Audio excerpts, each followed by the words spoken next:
Pour conclure cette première partie de l'immobilier en vue, je vais inviter Étienne Masson, directeur de l'AGEDEN, à me rejoindre. On va lui faire une petite place. Merci beaucoup à tous les quatre. Oui. Alors Étienne Masson, l'AGEDEN, c'est l'Association pour une gestion durable de l'énergie. C'est la carte blanche invitée de l'Observatoire des notaires. C'est à vous. Je crois que vous avez une petite présentation pour nous.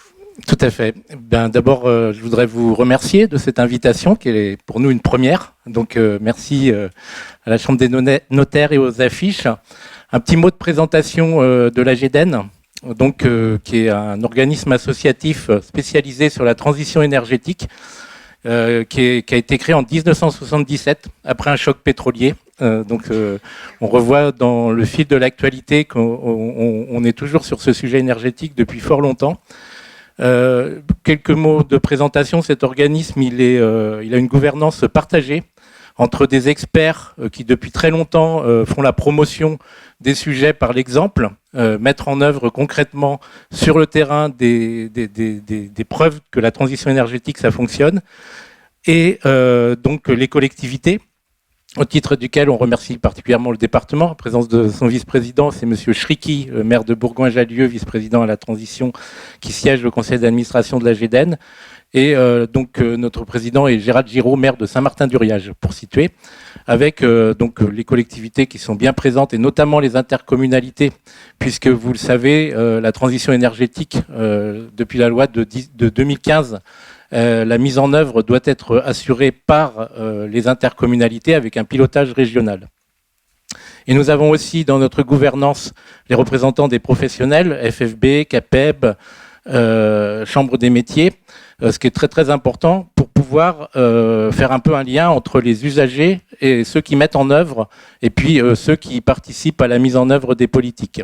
Et également un certain nombre d'organismes, au titre desquels particulièrement je citerai Absys aujourd'hui, puisque c'est un très très long partenariat. C'est sans doute avec les bailleurs sociaux qu'on a le plus travaillé il y a une vingtaine d'années. Donc aujourd'hui, le sujet qui est proposé, c'est la rénovation énergétique des logements. Donc le dernier intervenant a déjà dit des choses essentielles. Donc je vais simplement poursuivre. Donc si on peut présenter les quelques diapositives, s'il vous plaît, sur les enjeux de la rénovation énergétique. Donc sur pourquoi il est important de rénover, il faut le rappeler, mais il y a plusieurs raisons. Il y a à la fois, évidemment, la maîtrise des charges. Alors aujourd'hui, ça nous arrive, on va dire, de plein fouet, puisque cette crise énergétique, on ne la voyait pas venir à ce titre. On a été habitué pendant très longtemps à avoir des prix de l'énergie relativement tranquilles, on va dire, relativement stables. Donc c'est évidemment au cœur de l'actualité et c'est sans doute un des objectifs principaux. Il y a aussi quelque chose qu'il ne faut pas négliger, c'est l'amélioration du confort, à la fois été comme hiver. Il n'y a pas que l'histoire du confort d'hiver, puisque la question du réchauffement climatique amène aussi à cette difficulté de surchauffe en été. La contribution environnementale à la lutte contre le changement climatique, et puis un sujet qui évidemment est au cœur de vos débats, qui est la valorisation du bien.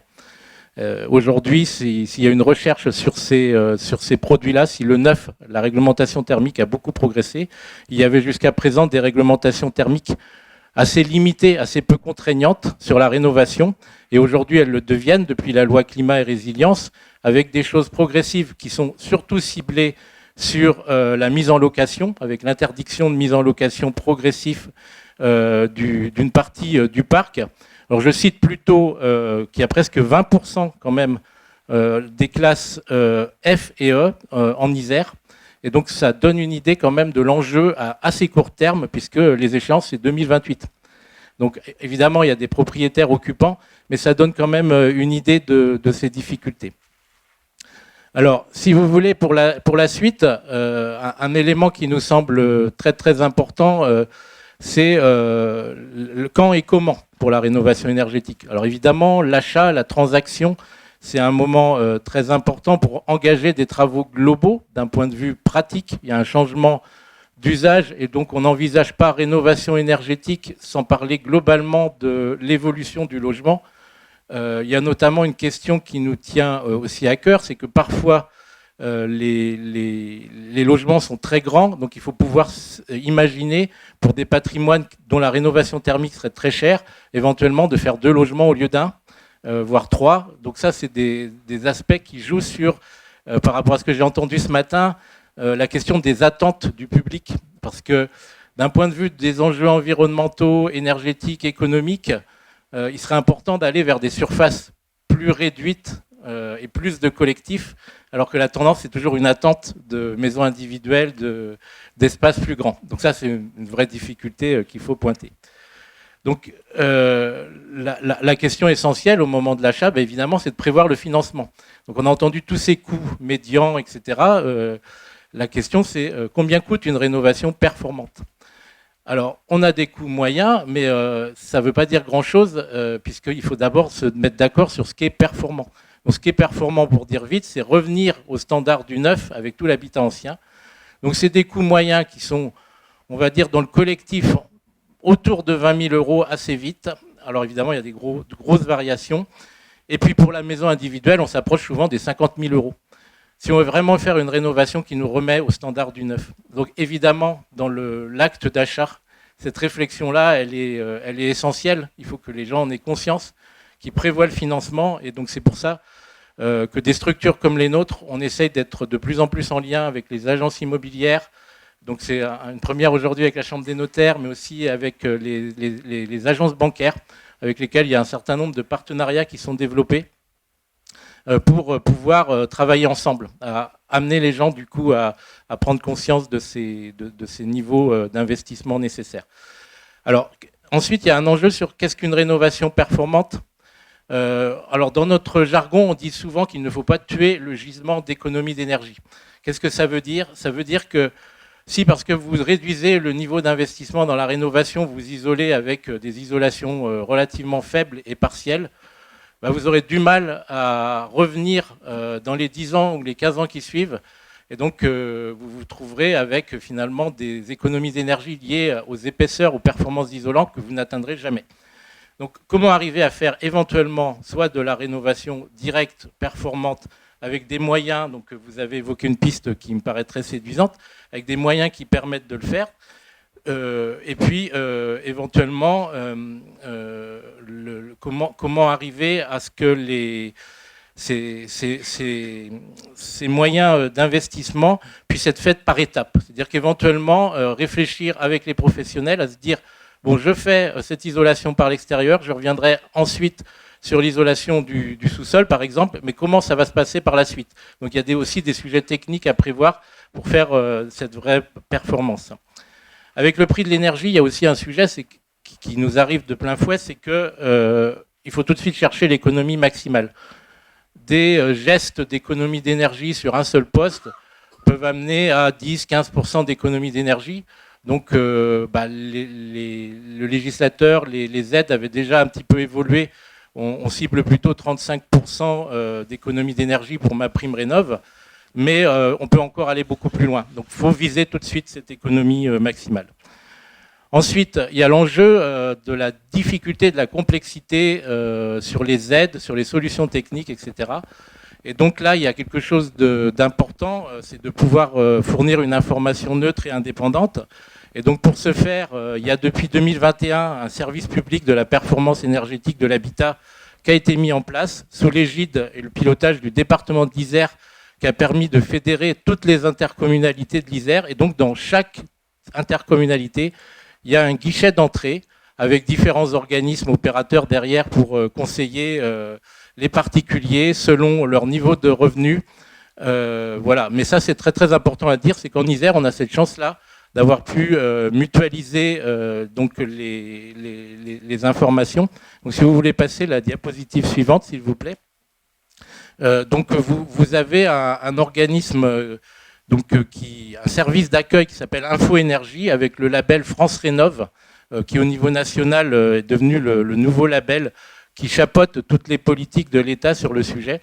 Mais ce qui est très important, c'est de dire que toutes les intercommunalités de l'Isère s'en sont emparées avec plus ou moins d'importance. Certaines apportent des aides aux travaux. On cite souvent Murmure sur la métropole, il y a Maréno sur le Nord-Isère, il y a pas mal d'intercommunalités qui mettent en place des politiques d'aide.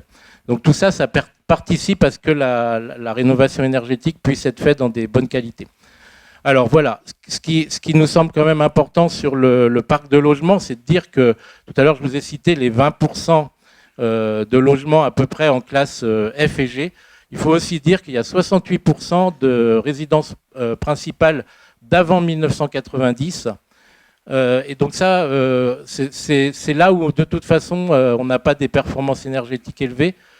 Et on a aussi la part d'avant 1945 où on touche sur un patrimoine ancien.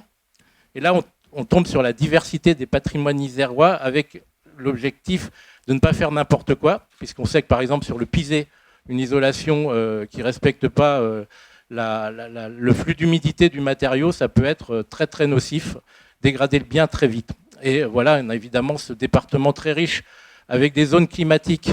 On ne va pas avoir les mêmes réponses évidemment en zone de montagne ou en zone de plaine. Voilà, ça apporte la transition vers un sujet qu'il faut avoir une connaissance du patrimoine et pas s'arrêter qu'à des solutions techniques énergétiques. Il faut aussi travailler avec les architectes et avec les spécialistes des matériaux locaux. Donc je voudrais aussi vous apporter, si on peut passer la diapositive suivante, quand même quelques indicateurs, parce que vous me l'aviez demandé en préparant cette carte blanche. Il y a quand même une dynamique qui est commencée sur la rénovation énergétique. Nous n'avons pas d'indicateur complet aussi précis que ce que vous pouvez présenter sur les prix de l'immobilier. On s'appuie simplement sur l'Observatoire régional de la construction qui donne des indicateurs maintenant de consommation des aides de l'État, MaPrimeRénov' qui est pour tout le monde et Habitat Mieux Sérénité qui est pour le public le plus modeste. Donc grosso modo, on a quand même 170 millions d'euros de travaux en 2021 qui ont été réalisés. Essentiellement quand même dans la maison individuelle et avec quand même un focus 14 000 dossiers, plus de 14 000 dossiers en Isère et 500 pour les plus modestes. Ça montre, parce qu'il y a aussi cette question-là, il y a des gens qui de toute façon ne peuvent pas payer leurs factures, et donc il y a une attention particulière avec le dispositif Habiter Mieux Sérénité pour les plus modestes. Donc voilà. Alors, ce qui est, en gros, ça fait, j'ai un petit calcul rapide, ça fait à peu près 2,5% des logements en Isère qui ont bénéficié d'une aide à la rénovation énergétique. Mais je vous disais tout à l'heure que le coût moyen de la rénovation, c'était entre 20 000 et 50 000 dans la maison individuelle, donc plus proche de 50 000 dans la maison individuelle pour faire des rénovations performantes et complètes. Eh bien, il faut quand même voir que là, le coût moyen de l'aide, notamment pour MaPrimeRénov', est plutôt autour de 11 000 euros. Donc on voit bien qu'on est dans des rénovations partielles. Et donc ça, c'est un gros enjeu. On risque d'être aux 35% d'économie, mais on n'aura pas forcément rattrapé le passage en classe A ou B. Donc ça plaide pour la proposition qui était faite tout à l'heure. Comment trouver des moyens vraiment significatifs et durables qui permettent à tout le monde d'aller directement à la rénovation très performante. Je finirai, parce que je ne sais pas si au niveau temps... On est très bien. On est très bien. Prenez votre temps. Je finirai donc pour pointer quelques aspects sur l'analyse qu'on peut faire, nous, en étant accueil, information, énergie. Aussi de dire qu'il y a tout un tas d'organismes, c'est pas très important. Vous savez qu'il y a ce guichet unique chapeauté France Rénov'. Vous avez vos portes d'entrée des intercommunalités et après, suivant les territoires, il y a des différents organismes. Donc il y a la GEDEN, il y a la SPL Alex sur la métropole, il y a l'organisme Solia qui intervient sur les publics ANA plus modestes, il y a Urbanisme, voilà, un certain nombre d'organismes qui aident les particuliers, les propriétaires à monter leur dossier et à réfléchir à leur projet. Donc pour nous, l'analyse de la problématique rénovation à ce jour, c'est la difficulté effectivement d'avoir une rénovation partielle. Et puis en termes de rénovation énergétique, si on regarde plus en détail les aides qui sont fournies, elles sont très majoritaires sur les systèmes de production. Donc c'est majoritairement des pompes à chaleur et des poêles à granulés qui font l'objet des financements de l'État. Et l'isolation performante et les isolations de parois sont minoritaires. Alors qu'en fait, il faudrait que ce soit le contraire. parce que d'un point de vue de la rénovation, il faut d'abord réfléchir à limiter les besoins, ramener vraiment à des très faibles besoins, et après, on met le système de production. Donc là, l'exemple le plus significatif, c'est qu'une maison qui avait relativement taille moyenne, qui avait une chaudière fuel, voilà, ou chaudière gaz, puisqu'on a longtemps pensé être protégé avec le gaz, ce qui n'est plus le cas. Eh bien, avant de la changer pour une chaudière à condensation plus performante, il faut effectivement essayer de viser l'isolation performante qui va diviser par 2 ou 3 les consommations. Et après, on se rendra compte que peut-être qu'un simple poêle à granulés et quelques appareils électriques performants sont suffisants. Alors que si on va directement sur une chaudière performante, ben on aura investi un peu à tort, en fait. Voilà. Donc c'est comment on arrive à vraiment plutôt valoriser la rénovation performante complexe. Alors les rénovations globales où il y a tous les postes sont très marginales, hein, c'est 2-3% des dossiers pour le moment, donc ça veut dire que l'enjeu est très difficile à atteindre. Les freins actuels qu'on recense, c'est la complexité du sujet. Il y a beaucoup de solutions techniques. Qui dit la vérité? Il y a une complexité des aides alors qu'on déplore vraiment, puisque on a les gens qui peuvent faire la promotion et la mise en œuvre, qui sont tous les artisans et les professionnels, ils sont capables d'appréhender les différentes aides, mais si ça change tous les ans ou tous les 2 ans, donc ça on le dit aussi en cette période de campagne électorale, parce que chacun veut avoir peut-être son type de marqueur sur la rénovation énergétique, et ben, les professionnels, on en parle avec eux. Hein, certains ont même investi dans des personnels pour aider à monter les dossiers. Ils ont abandonné au bout d'un moment tellement c'était compliqué. Voilà, ça c'est vraiment une stabilité, une simplification des aides qui est nécessaire. Les moyens d'information et de conseil sont aujourd'hui insuffisants. On déplore aussi que les entreprises, leur disponibilité, donc pour avoir un devis, ça devient compliqué. Elles ont aussi hésité pendant longtemps à investir, à former leur personnel sur le sujet. Et là, ce qu'on se prend effectivement en ce début d'année, c'est on est le guichet d'accueil des particuliers. Et depuis 2 semaines, il y a une agressivité jamais vue, une panique par rapport à la nécessité de changer de chaudière très vite, de trouver une solution très vite.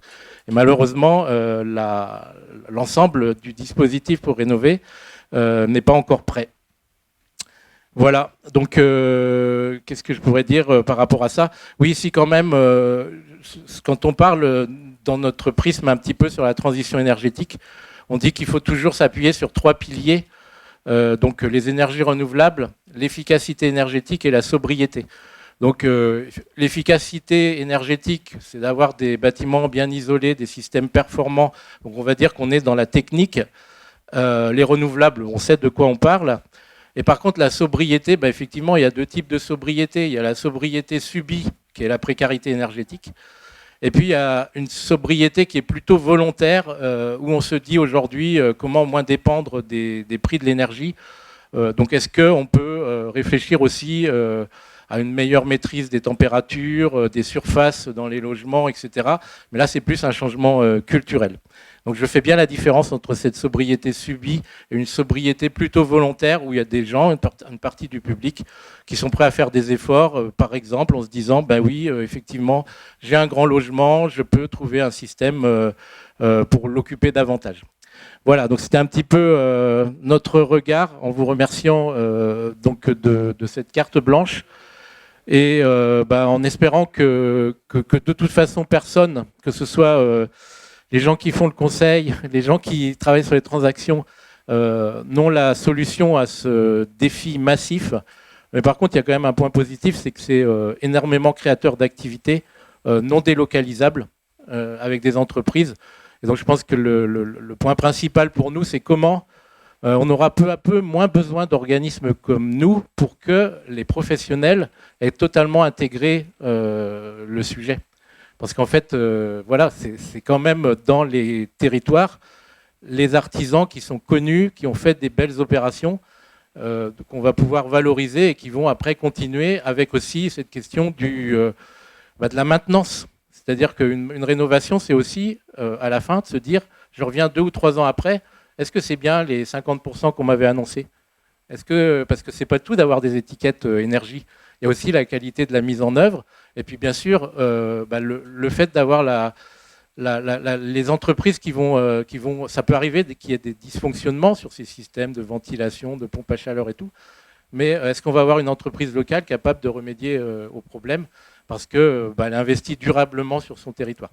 Donc voilà un petit peu quelques messages que je voulais passer. Merci beaucoup. Avant de marquer une courte pause.